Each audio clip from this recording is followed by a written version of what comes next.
7일 영동 북부 지역에 최고 10cm가 넘는 많은 눈이 내렸습니다. 이 겨울 가뭄에 시달리던 속초 지역은 이번 눈으로 식순환 걱정을 덜게 됐습니다. 영동 지역에 내린 눈으로 산불 위험이 한풀 꺾였지만 산불 예방을 위한 대응 활동은 여전히 강화되고 있습니다.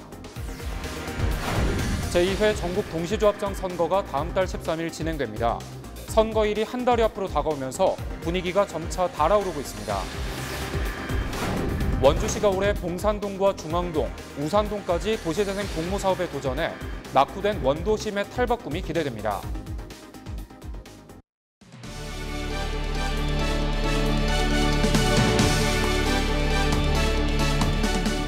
시청자 여러분 안녕하십니까? 헬로티비 뉴스 강원입니다. 첫 소식입니다. 7일 영동 북부 지역에 최고 10cm가 넘는 많은 눈이 내렸습니다. 인제와 고성을 잇는 미시령 옛길 등 일부 산간도로는 한때 차량 운행이 통제됐지만 별다른 사고는 없었습니다. 무엇보다 겨울 가뭄에 시달리던 속초 지역은 이번 눈으로 식순환 걱정을 덜게 됐습니다. 노지영 기자가 현장 취재했습니다. 그림 같은 설경이 눈앞에 펼쳐집니다. 한겨울 설악산은 온통 흰눈에 뒤덮여 장관을 연출합니다. 7일 영동 북부 지역에 많은 눈이 내리면서 진부령과 미시령은 10cm가 넘는 적설량을 기록했고 속초와 고성, 강릉에도 5cm가량의 눈이 쌓였습니다. 한방눈이 쏟아지면서 인제와 고성을 잇는 미시령 옛길 등 일부 산간도로는 한때 차량 운행이 통제되기도 했습니다. 매년 겨울 가뭄으로 식순환에 시달리던 속초 지역은 이번 눈으로 큰 고비를 넘겼습니다. 많은 양의 눈과 비가 내리면서 바싹 메말랐던 쌍천에도 이렇게 물이 흐르기 시작했습니다. 속초시는 쌍천의 흡수정 수위가 7m 아래로 떨어질 상황을 대비해 비상 취수원 가동을 준비했지만 7일 오후 1시 기준 흡수정의 수위는 10m까지 올라갔습니다. 지금 현재 이제 29.5mm 정도의 강수량을 비쳤기 때문에 저희가 예상하기로는 한 3월 말 정도에 되면 뭐 제한급수 얘기가 나올 수는 있을지 모르겠으나 3월 초가 되면 아시다시피 이제 뭐 봄비들이 좀 자주 내리는 편이어서 올해 들어 속초 지역에 내린 강수량은 31.6mm, 지난해 같은 기간인 3.9mm에 비해 8배나 많은 수치입니다. 지난해 100일 넘게 눈과 비가 내리지 않아 제한급수까지 시행됐지만 올해는 반가운 눈 소식으로 겨울 가뭄 걱정을 덜게 됐습니다. 헬로티비 뉴스 노지영입니다. 강릉을 중심으로 영동 중북부 지역에 내린 눈과 비로 다행스럽게 산불 위험이 한풀 꺾였습니다. 하지만 예년보다 크게 적은 적설량과 계속되는 건조특보 예보로 산림당국은 산불 예방을 위한 대응 활동을 강화하고 있습니다. 보도에 신강현 기자입니다. 7일 아침부터 내린 눈에 강릉시 성상면 일대 야산이 하얀 눈으로 뒤덮였습니다. 경포 주변 등 저지대는 눈과 비가 섞여 내리면서 7일 오전 10시 현재 2mm의 강수량을 보였습니다. 그러나 올해 1월 강릉에 내린 강수량은 16.5cm로 평년에 비해 30% 정도밖에 안 되는 등 심한 겨울 가뭄이 이어지고 있습니다. 반가운 눈이 내리면서 산불 위험이 꺾였다지만 산림당국은 산불 예방을 위한 활동을 강화하고 있습니다. 동해안 지역 특성상 늦어도 일주일 정도면 내린 눈이 모두 메마르기 때문에 긴장을 늦출 수가 없습니다. 동해안 산불방지센터는 지난 1일부터 5월 15일까지 동해안 지역 6개 시군, 동부산림청 등과 함께 동해안 산불 방지 체계를 유지합니다. 산불 감시원 1000여 명과 특수진화대 600여 명을 배치하고 산림청 헬기 4대와 임차 헬기 2대가 상시 출동 태세를 유지하고 있습니다. 한 2, 3일 정도, 길게는 일주일 정도밖에 유지 못하거든요. 그래서 이 상태를 계속 유지하기 위해서 저희들은 24시간 365일 상황을 계속 유지하고 있습니다. 동해안은 건조한 날씨와 강풍이 많이 부는 지형적 탓에 대형 산불 위험이 높은 상황으로 이번 주말에도 건조특보가 예보돼 있습니다. 주말까지는 대체로 맑은 날씨가 이어지겠지만 대기가 다시 건조해지겠습니다. 산불 등 화재 예방에 각별히 주의하시기 바랍니다. 1월 말부터 계속된 눈과 비로 강원도는 지난 3일 산불 재난 위기경보를 주위에서 관심으로 한 단계 내렸습니다. 산불 위험은 한풀 꺾였지만 산림당국은 만일의 사태를 대비하기 위한 대응 활동을 한층 더 강화하고 있습니다. 헬로티비 뉴스 신강현입니다. 관심을 모았던 평창올림픽 1주년 기념행사 어게인 평창에 북한 측 참가가 무산됐습니다. 최문순 도지사는 7일 서울 프레스센터에서 열린 기자회견에서 어게인 평창의 북한 측의 참가를 공식 요청하고 기대했으나 참가 답변을 받지 못해 올해는 불발됐다고 밝혔습니다. 또 2021 동계아시안게임 남북 공동개최에 대해서 최 지사는 현재 유치 신청서를 대한체육회에 제출한 상태라며 북미 정상회담 이후 제재 완화 결과에 따라 결정될 것이라고 말했습니다. 평창올림픽 1주년을 기념하기 위해 열리는 어게인 평창은 7일부터 17일까지 도 전역에서 다채로운 프로그램으로 열립니다. 정선 알파인 경기장 곤돌라 철거 반대 범군민 투쟁위원회가 7일 동계올림픽 1주년 기념식 저지 상여투쟁 출정식을 개최했습니다. 투쟁위는 알파인 경기장 입구에서 국민 700여 명이 참석한 가운데 상여투쟁 출정식을 갖고 강력한 대정부 투쟁 의지를 내비쳤습니다. 이날 출정식에서는 상복 차림의 만장기를 들고 상여와 함께 경기장 일대와 국도 59호선 일부를 행진했습니다. 화려항산이 보유한 특화 자원을 활용한 지역 경기 활성화를 위한 최소한의 기반 시설로 곤도라와 발리도로가 반드시 존치하는 방향을 이끌어내도록 최선을 다하겠습니다.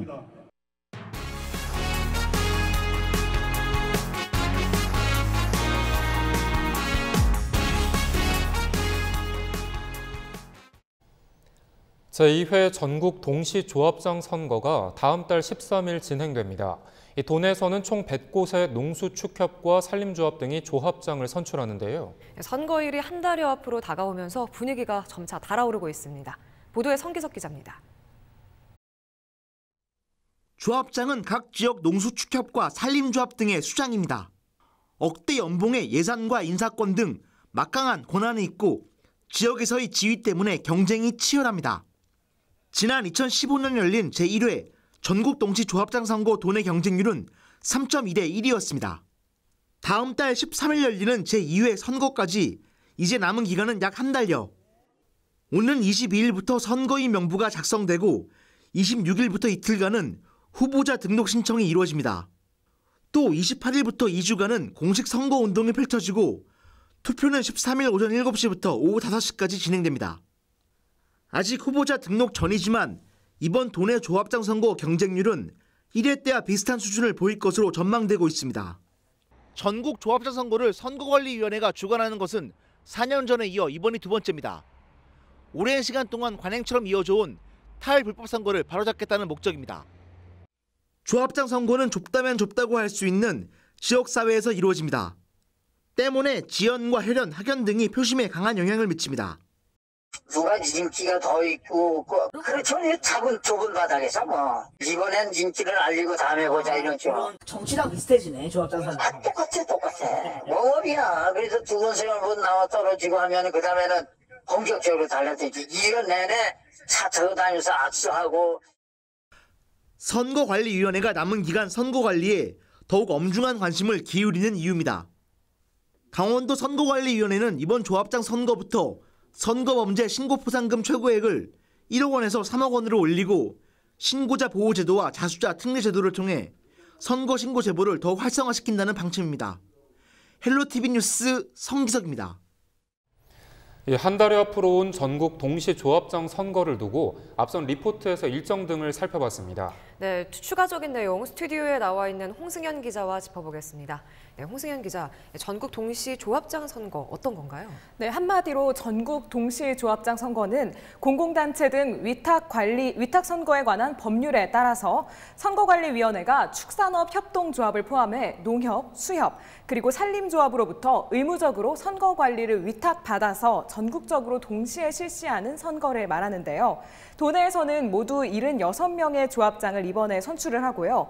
후보자 등록을 마쳐야 정확한 후보자 수를 알 수는 있지만 현재까지 도내에서 현직 조합장 65명을 포함해서 243명의 후보군이 출마 의사를 밝힌 상황입니다. 네, 그렇군요. 이번에 이 초선을 노리는 후보들도 많다고 하더라고요. 조합장 선거를 앞두고 조금 정치화된다, 이런 우려의 말들도 나오고 있는 것 같습니다. 네, 그렇습니다. 이번 선거의 경우도 특히 일부 조합의 경우에는 8대1, 9대1의 높은 경쟁률을 보이고 있는데요. 평균 3대1 정도였던 조합장 선거의 경쟁률이 이렇게까지 치솟는다는 건 사실상 출마하는 그 모든 후보자들이 당선을 목적으로 한다는 건 아닐 수 있거든요. 이번 선거에서 얼굴을 알림으로써 다음 선거에 포석을 깔려는 의도가 어느 정도 반영이 될 수밖에 없다는 겁니다. 사실 이 자체가 전형적인 선출직 정치인들의 구조라고도 볼 수가 있는데요. 단순히 조합을 대표하고 지역을 위하는 사람을 뽑는 걸 벗어나서 지역에서 권력을 한번 잡아보려는 선거가 되지 않기 위해서는 끊임없이 이런 정치화되는 부분을 경계해야 되는 부분일 것 같습니다. 네, 그렇군요. 그런데 이 조합장 선거가 원래 조합마다 각기 다르게 뽑았었는데 이번 선거는 동시에 치르게 된 이유가 있다면 무엇일까요? 네, 2015년에 처음으로 전국 동시 조합장 선거를 할 때는 4당 5락 선거라는 말이 돌았었습니다. 5억 원을 쓰면 당선, 4억 원을 쓰면 낙선이라는 말인데요. 이 정도로 불법이 좀 만연했기도 합니다. 그래서 원래는 말씀하신 대로 조합마다 선거일이 다르던 것을 투명성 보장을 위해서 선거관리위원회의 관리하에 같은 날 선거를 치르는 동시 조합장 선거제로 바꾸게 된 겁니다. 그런데도 그 2015년에 제1회 전국 동시조합장 선거가 실시될 때 도내에서 14명의 선거 사범이 적발되기도 했었고요. 이번 3월 13일 조합장 선거를 앞두고도 출마 예정자였던 강릉의 한 농협 현직 조합장이 선거법 위반 혐의로 지난달 17일에 고발을 당하기도 했었는데요. 전직 조합장 4명에게 모두 24만 원 상당의 식사 같은 음식물을 제공한 것으로 혐의를 받았습니다. 이렇듯 사실상 벌써부터 혼탁 선거에 대한 우려가 높아지고 있는 것도 사실입니다. 이런 상황에서 강원도 선거관리위원회는 올해 조합장 선거 중점 추진 과제를 돈선거 관행 근절에 통한 공정선거 구현으로 정하면서 위법 행위 근절에 좀 힘을 쏟고 있는 그런 상황입니다.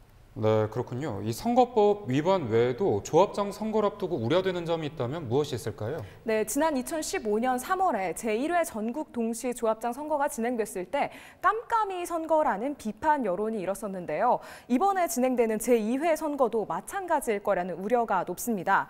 지방선거 등 다른 선거와는 다르게 예비 후보 등록 절차가 없고요. 공식 선거 운동 기간도 2주가량에 불과해서 현직 조합장이 절대적으로 유리하지 신진 후보의 진입이 쉽지 않은 상황이라는 겁니다.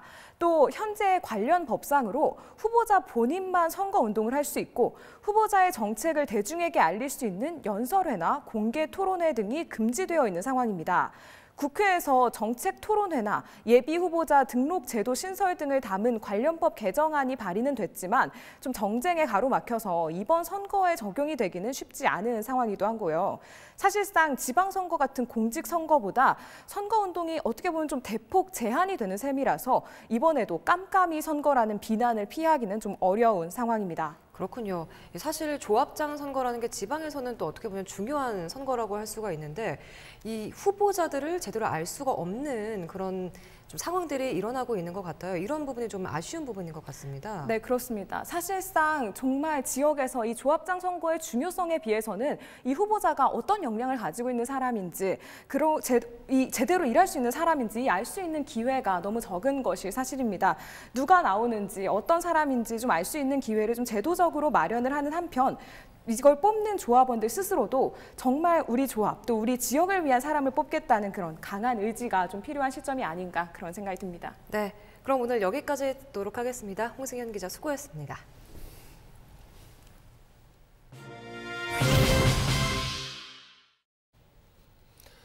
매주 목요일 강원도가 직면한 위기를 균형 발전의 틀 안에서 어떻게 극복해 나갈 것인가를 짚어보는 시간입니다. 자, 오늘은 지역이 가진 자원으로 지역 경제를 활성화시킨 사례를 살펴보려고 하는데요. 지역과 기업이 공생할 수 있는 방안은 무엇인지 꼼꼼히 살펴보도록 하겠습니다. 자, 대통령 직속 국가균형발전위원회 위촉위원이시죠. 이기원 한림대 교수님, 그리고 정민서 평창 꽃순이 김치 대표님 스튜디오에 나오셨습니다. 어서 오십시오. 예. 예, 안녕하세요. 자, 지역 균형 발전에 대한 관심 계속 높아지고 있는데요. 교수님, 오랜만에 또 스튜디오에 나오셨는데 우리 사회에 균형 발전이 왜 필요한지, 또 균형 발전을 어떻게 하면 효과적으로 할 수 있는지 다시 한번 좀 설명을 먼저 해주실까요?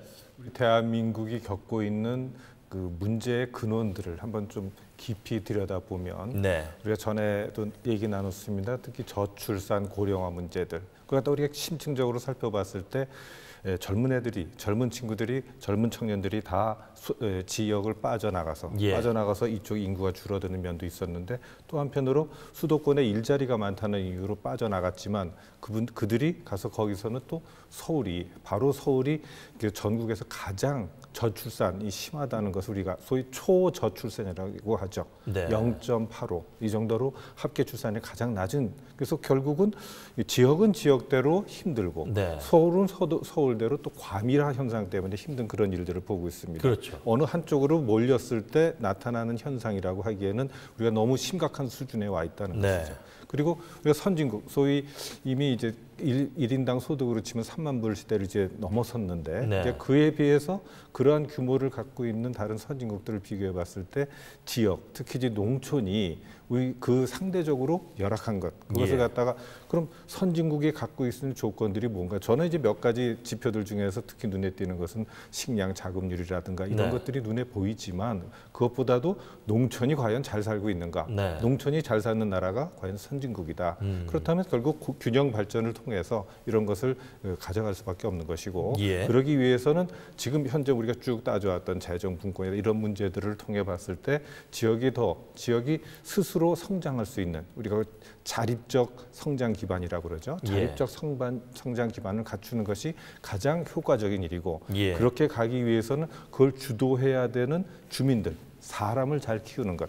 사람이 먼저다라는 구호는 괜히 나온 것이 아니고 사람을 먼저 잘 좋은 사람들, 그리고 훌륭한 사람들을, 역량을 갖춘 사람들을 키워내는 것이 가장 큰 일이다. 그래서 오늘 그런 의미에서 그런 일들을 잘 해오신 분을 모셔봤습니다. 우리 지역이 어떻게 자립적 성장 기반을 만들어갈 것이냐, 이게 가장 중요한 관건일 것 같은데, 자, 그렇다면 오늘 소개해 주실 그 평창의 사회적 기업, 평창 꽃순이인데 어떤 성공 사례가 있는 거고 어떤 부분을 우리가 주목해서 봐야 될지 간단히 짚어주시죠.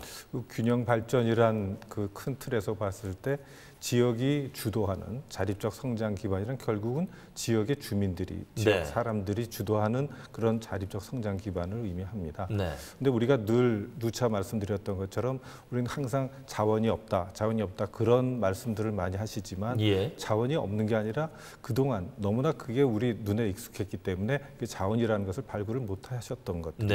그래서 그런 것을 새로운 시각으로 보려면 결국은 귀촌하셨거나 귀농하신 분들이 큰 역할을 하실 수밖에 없습니다. 근데 제가 봤던 우리 정민서 대표님, 이제 그 지역에 젊었을 때 이미 귀촌을 하셔서 거기서 김치를 가지고서 우리 늘 옆에 있었던 거죠. 배추가 옆에 있었고, 그다음에 그 대관령에 황태도 옆에 있었고, 그걸 같이 상품화하고, 근데 단순히 상품을 만들었다는 게 아니라 지역 주민들과 함께. 그리고 지금 우리가 늘 요즘 고민하는 게 강원도 같은 경우 귀농 귀촌 인구가 많이 늘어나고 있지만 그분들이 내려왔을 때 원주민들하고 갈등을 빚는다거나 하는 그런 사례들이 많이 눈에 띕니다. 그 오랜 세월 때 어떻게 하면 그분들이 그 지역의 정말 주민으로서 정착하는데 신뢰를 쌓아가고, 그 신뢰가 어떻게 정착이 돼서 지역 주민으로서 다시 같이 함께 갈 수 있는 공동체성이 회복이 되는가, 그런 사례로서 모셨습니다. 그래요. 알겠습니다. 자, 본격적인 그럼 얘기로 들어가기에 앞서서 정민서 대표님 나오셨는데, 자, 평창 꽃순이 우리 평창의 사회적 기업인데 어떤 기업인지 먼저 소개부터 좀 해주실까요? 안녕하십니까. 평창 꽃순이 김치 대표 정민서입니다. 2009년 설립 당시부터 강원도 농민이 직접 재배하고 수확한 건강하고 신선한 자연 재료를 이용해서 철저한 위생시설로 만들어진 김치입니다. 그리고 더불어 사회 취약계층들을 일자리 창출을 위해서 만들어진. 그 지금 우리 평창 꽃순이 같은 경우 2009년에 애초에는 지금 주식회사 정민서 FNC 이게 사실은 뭐 대표님 이름을 땄던 네. 것 같은데 이렇게 이제 설립이 됐어요. 사실은 그동안에 한 10년 정도 지났는데 그동안에 뭐 했던 일들을 저희가 자료를 보니까 상당히 뭐 많습니다. 해썹 지정을 받으셨고 김치 품평회에서도 여러 차례 수상을 좀 하셨어요.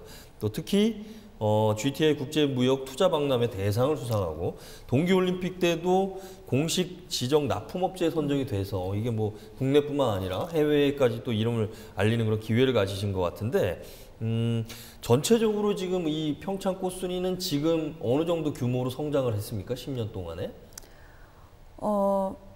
처음에는 가내수공업 수준이었었죠. 너무 작은 기업으로 그렇죠. 이제 출발을 했겠죠. 근데 이제 지역사회하고 같이 공생하면서 예. 지금은 이제 6차 산업의 일환으로서 그 재미있는 김치 체험관도 이제 네. 설립을 하였고 그렇게 돼서 로컬푸드 매장을 건립을 하면서 네. 지역에 있는 상품들을 같이 판매를 해줄 수 있는 뭐 이제 그런 탄탄한 기업이 되었다고 할 수 있겠죠. 탄탄한 기업이요. 예, 아주 자랑을 많이 하시는데 그러면 지금 좀 돌아가서 뭐 우리 정민서 대표님의 좀 그런 스토리도 좀 듣고 싶은데 원래 서울 분이라고 들었는데 네. 이게 김치 사업에 관심을 갖게 된 건 어떤 겁니까? 계기는? 어머님이 이제 전통 요리사이세요. 어머니가요? 네. 예. 그래서 한식을 참 전공을 하셨었는데 네. 저는 어렸을 때부터 4살 때부터 사실 요리를 했어요. 어머니가 이제 전통 요리사시니까. 네. 그러니까 예. 어머님이 이제 딸이 셋인데 굳이 저만 이렇게 그 요리를 시키시더라고요. 예. 그게 너무 사실은 싫었어요. 어렸을 네. 때부터. 다른 걸 전공하고 있다가 예. 결국에는 어머님의 그 피가 가장 많이 흐르고 있었는지 예. 어머님의 그 수건 사업이셨어요. 무언가 음식을 가지고 네. 널리 많은 사람에게 사실 해줄 수 있는 그런 아마도 전통 요리사이신 모든 분들이 공감하고 있는 사항일 것 같습니다. 그러다 보니 젊은 제가 내 어머님의 또 손맛을 이어받아서 예. 하게 됐습니다. 사실은 뭐 오늘 정민서 대표님 의상도 좀 범상치는 않아 보이는데 원래 서울에서 또 의류 회사를 또 운영하셨다고 들었어요. 그럼 제가 궁금한 거는 왜 평창이냐? 김치에 대해서는 이제 뭐 얘기를 들었고 서울에서 하시던 분들이 물론 이제 평창이 전국 최고의 또 고랭지 채소 단지도 있고 여러 가지 여건은 있지만 평창에 주목하신 계기는 또 뭐였을까요? 뭐 요즘 다들 공감하고 계시겠지만 네. 고온 현상이 가속화되는 상황에서 예. 평창은 양질의 고냉지 채소 단지의 최고의 사실은 그렇죠. 기온을 가지고 있죠. 네. 그리고 그러다 보니까 양질의 그 고냉지 채소를 또 쉽게 수급할 수 있는 곳이 바로 평창이었습니다. 예, 그래서 평창에 또 오시게 됐고 사실은 젊은 나이 10년 전이면 30대 중반 정도 되셨을 네. 것 같은데 그 당시에 뭐 평창에 이렇게 시골에 내려와서 뭔가를 하겠다 이렇게 생각하기도 쉽지는 않지 않습니까? 교수님은 어떻게 보셨어요?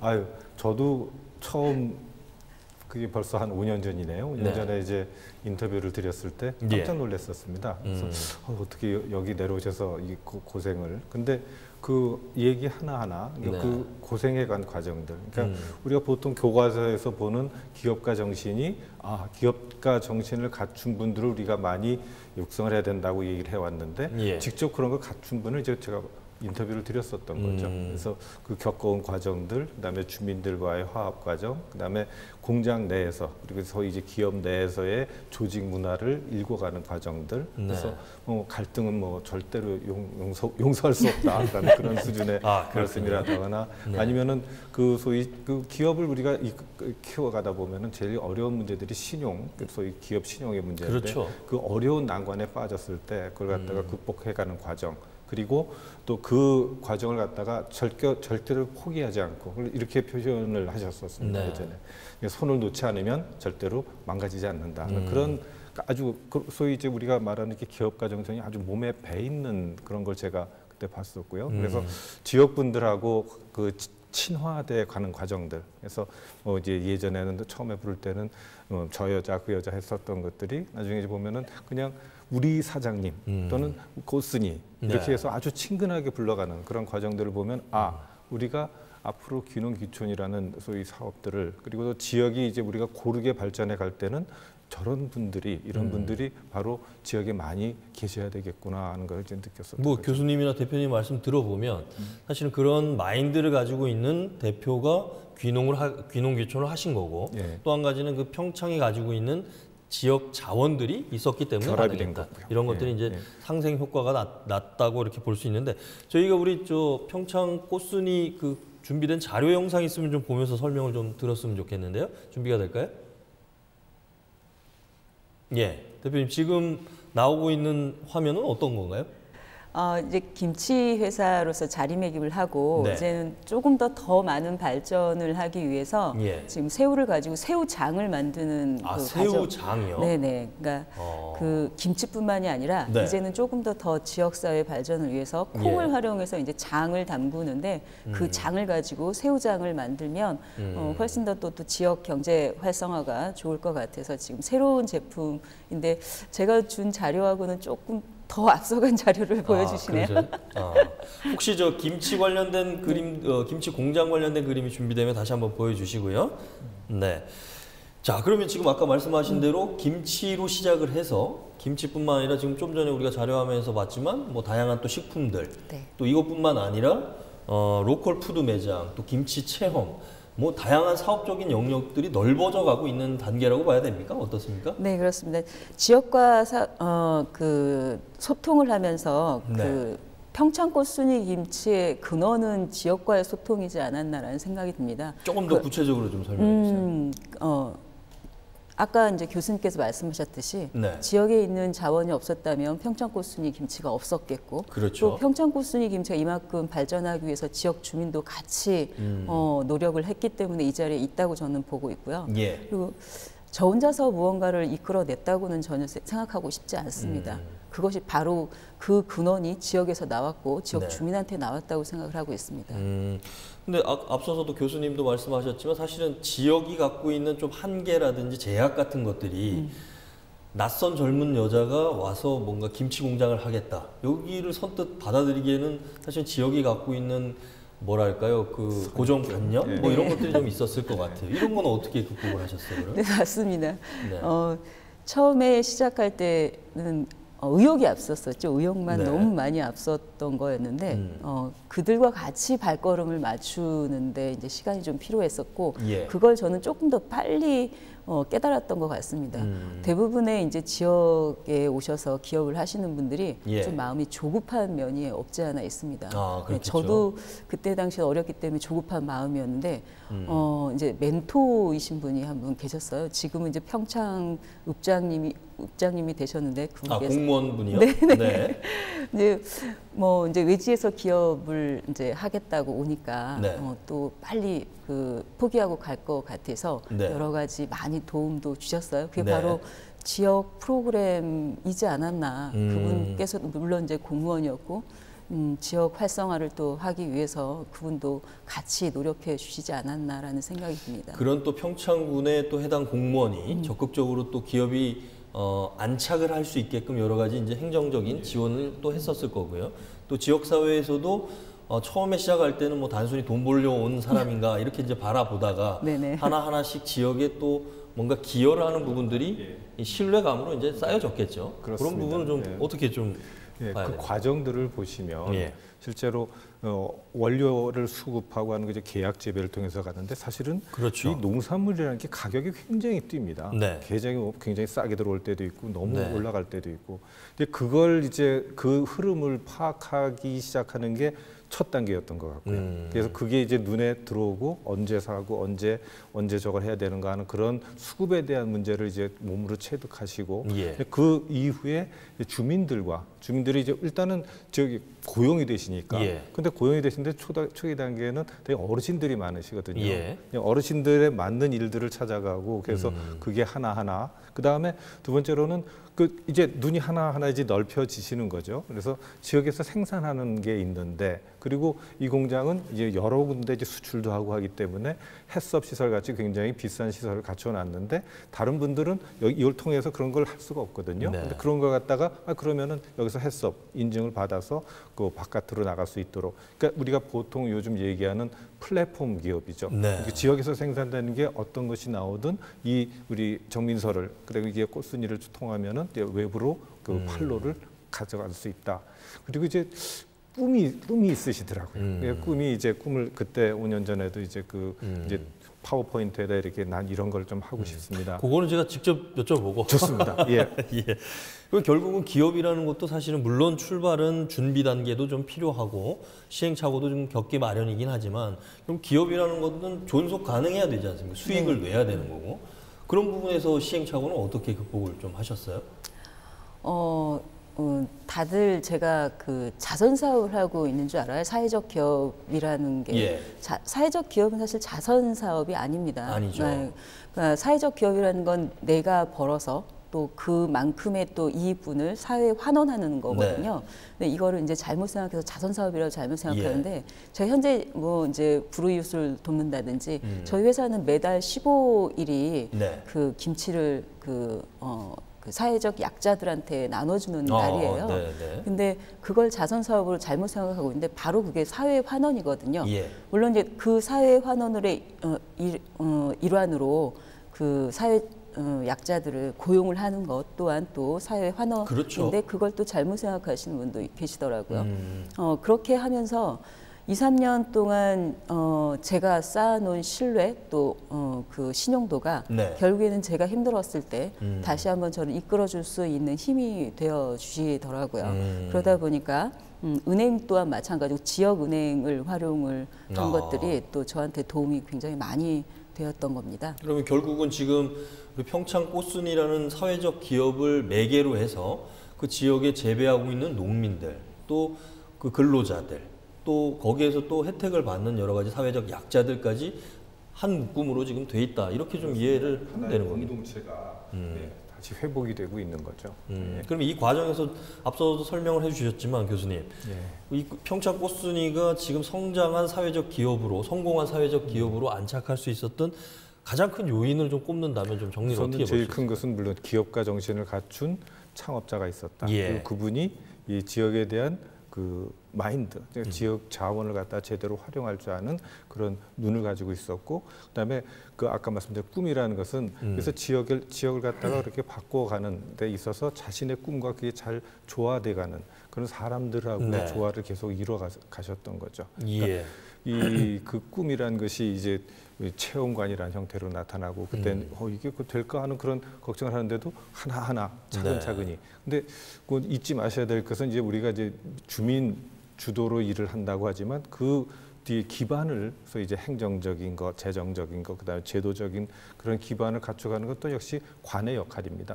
관의 역할이 아까 이제 잠깐 말씀하셨던 도와주는 이제 멘토 같은 분들이 이러이러한 사업이 있으니 이거 한번 해보시면 어떻겠습니까 하는 걸 갖다가 그런 걸 갖다가 이제 서로 이제 옆에서 권유도 해주시고, 그리고 같이 제일 뭐 중요했던 건 본인의 생각이 가장 뛰어난 역량을 갖춘 분이 필요하더라 하는 거죠.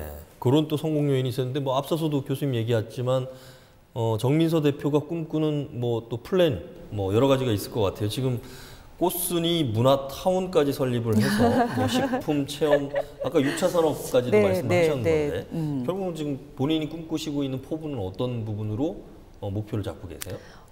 지역 연계 프로그램이죠. 결국에는 뭐 김치 체험, 재미있는 김치 체험이라든지 뭐 향토 음식 체험이라든지 뭐 유기농 농산물 뭐 그 수학 체험이라든지, 그다음에 저희 회사 앞에 있는 오대천 물놀이 체험이라든지 이런 건 전부 다 지역과 연계되어 있는 그 사업이거든요.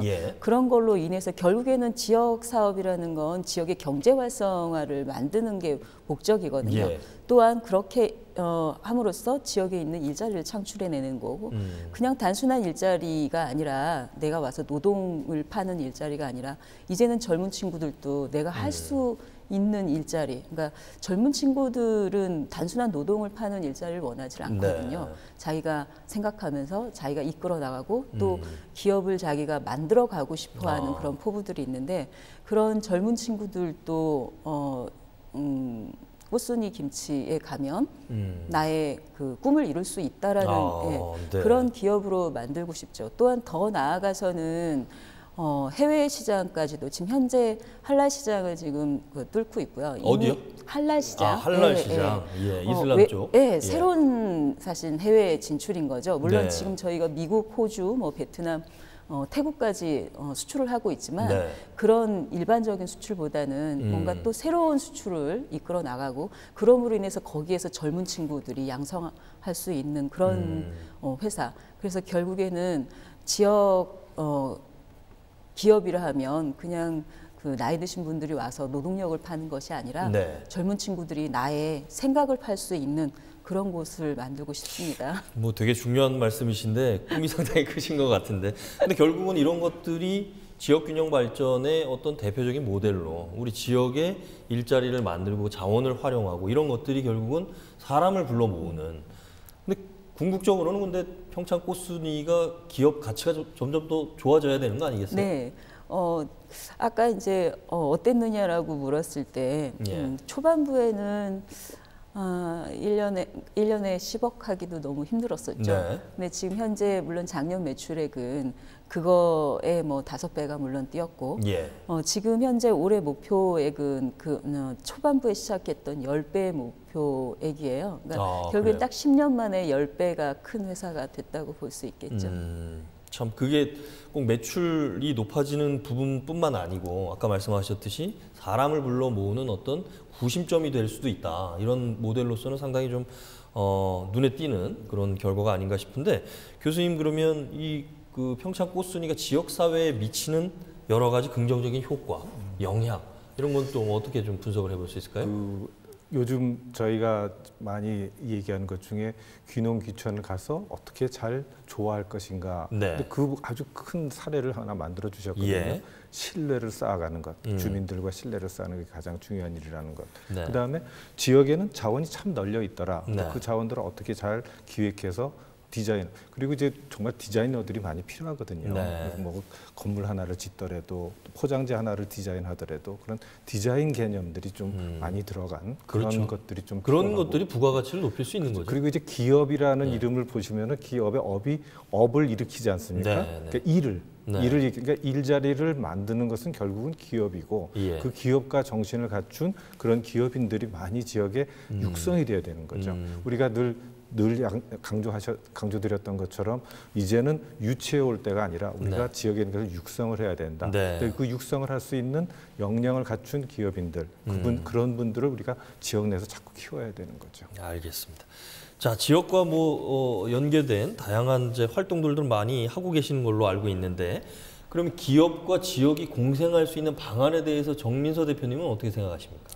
아까도 말씀드렸다시피 지역 연계 프로그램을 이제 만드는 게 가장 중요한 것 같습니다. 물론 기업의 각자가 자랑하고 싶은 제품들이 있겠지만 또 그걸 좀 곰곰이 생각해 보면 지역에서 나오는 이제 교수님이 말씀하신 것처럼 자원을 가지고 활용할 수 있는 것 저처럼 고냉지 김치 체험이라든지 아니면은 지역에서 나는 메밀이라든지 감자라든지 이렇게 해서 감자 가지고 이제 감자 부침을 하는 그런 체험도 하고 있고요. 그리고 또 지역에서 저희 지역 같은 경우는 농산물이 많이 나오고 있으니까 농산물 위주의 그리고 자연을 활용한 이런 것들로 결국엔 지역 경제 활성화를 좀 기업에서는 도움을 줘야 될 것 같고 지역에 있는 제품들을 만들어내는 거 그리고 지역에서 나오는 제품을 조금 더 그러니까 상품화 시킬 수 있는 걸로 제가 도움을 줄 수 있는 거 이게 바로 공생할 수 있는 지역 기업으로서 또 마땅히 해야 되는 일이지 않을까라는 생각이 듭니다. 그래요. 마지막으로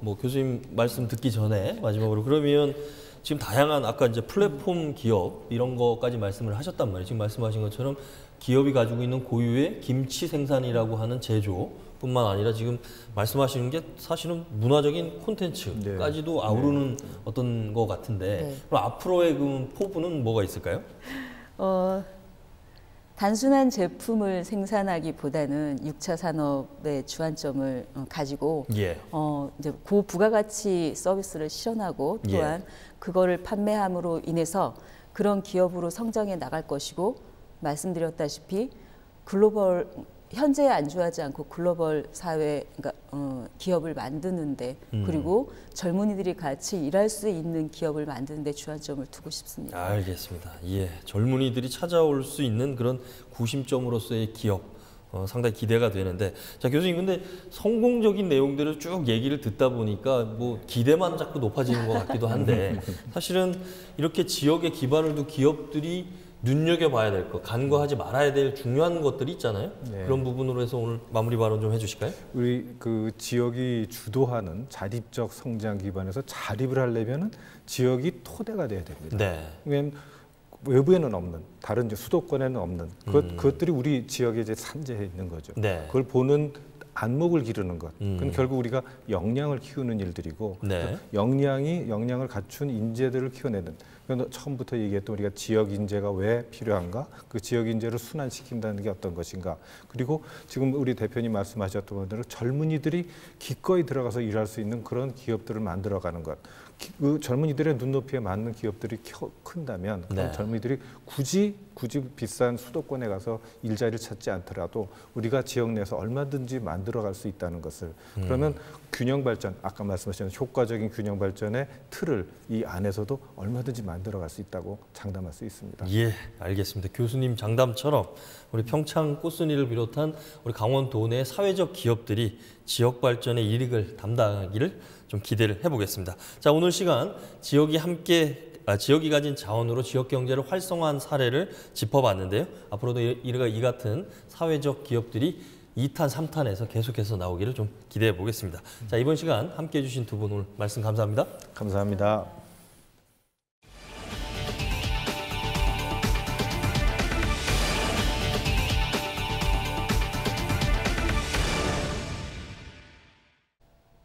원주시가 낙후된 도심 지역에 새 옷을 갈아입히기 위한 도전에 나섭니다. 지난해 학성동에 이어 올해는 봉산동과 중앙동, 우산동까지 세 곳의 도시재생 사업을 추진할 계획입니다. 박건상 기자의 보도입니다. 비좁은 골목길, 여기에 쓰레기까지 방치되면서 안 그래도 좁은 골목길은 더욱 좁아졌습니다. 구도심 주택들은 아직도 성면이 함유된 슬레이트 지붕이 대부분입니다. 낙후된 주거 환경으로 인해 주민들은 불편을 감수하고 있습니다. 차가 이렇게 들어오면은 여기 바짝 세워놓고 이 집 저 집 날른다고. 그러면 아주 불편해, 좁아서. 이 같은 문제를 해소하기 위해 원주시가 팔을 걷어붙였습니다. 오래되고 미로 같은 골목이 많은 봉산동 지역은 주거지 지원형으로 도시재생 사업을 신청하게 됩니다. 원주시는 지난해 학성동에 이어 올해는 봉산동과 중앙동, 우산동까지 도시재생 사업을 확대할 계획입니다. 봉산동 도시재생 사업은 원주초등학교와 우물시장길 일대로 사업 권역은 11만 7천 제곱미터 규모에 달합니다. 사업 기간은 2020년부터 4년간이며 사업비는 167억 원이 들어가는데 최종 사업 선정 여부는 다음 달 결정됩니다. 봉산동 도시재생 사업은 굉장히 주거 지원형이거든요. 굉장히 노후화돼 있고 주거하는데 굉장히 불편함이 따랐기 때문에 이 도시재생 사업을 통해서 도시를 정비하는 거기에 초점을 맞출 것이고 올 하반기에는 중앙동과 우산동 지역에 대한 도시재생 공모 사업도 추진합니다. 중앙동은 강원 감영과 중앙시장, 자유시장 등 전통시장이 밀집한 곳으로 상권 활성화에 초점이 맞춰졌습니다. 다만 원주 중앙시장 재건축의 경우 점포 소유주들과 주변 상가, 세입자를 위한 대안 마련이 우선 해결 과제입니다. 중앙시장과 관련돼서는 지금 화재로 인해서 하반기에 신청할 예정인데 지하 주차장은 시에서 한 250대 정도 지하 주차장은 시에서 건립을 하고 지상은 그 건물주와 그 상인들이 재건축을 한다면 우산동의 경우 지난해 11월부터 상지대와 우산동 주민자치위원회가 업무 협약을 체결하면서 이미 공감대가 형성돼 사업 추진에 별다른 걸림돌이 없다는 게 원주시의 판단입니다. 원주시는 올해 봉산동과 중앙동, 우산동까지 3군데에 대한 도시재생 사업을 신청해 적어도 2곳 이상은 사업 선정이 될 것으로 기대하고 있습니다. 헬로티비 뉴스 박건상입니다. 지속적인 복합 쇠퇴가 진행돼 온 춘천 원도심 조운동과 교동지역이 도시 문화재생 뉴딜 사업에 공모했습니다. 춘천시에 따르면 조운동과 교동지역은 골목경제 회복과 마을 공동체 활성화를 통한 살기 좋은 주거 환경 개선을 위해 한림대 산학협력단과 링크사업단, 춘천여성민우회 등 민간사회단체와 협력 방안을 논의했습니다. 이에 조운동은 문화예술인 연계 컨설팅 등으로 경제재생을 추진하는 중심 시가지형으로 탈바꿈하고 교동은 돌봄센터와 공동육아, 마을 거버넌스 운영 등 주거지원형 공간으로의 탈바꿈을 추진합니다. 한편 공모에 선정되면 올 하반기부터 오는 2023년까지 전체 사업비 417억 원 중 60%인 250억 원을 지원받을 수 있습니다. 이상으로 헬로티비 뉴스를 마칩니다. 헬로티비 뉴스는 지영민과 함께합니다. 시청해주신 여러분 고맙습니다.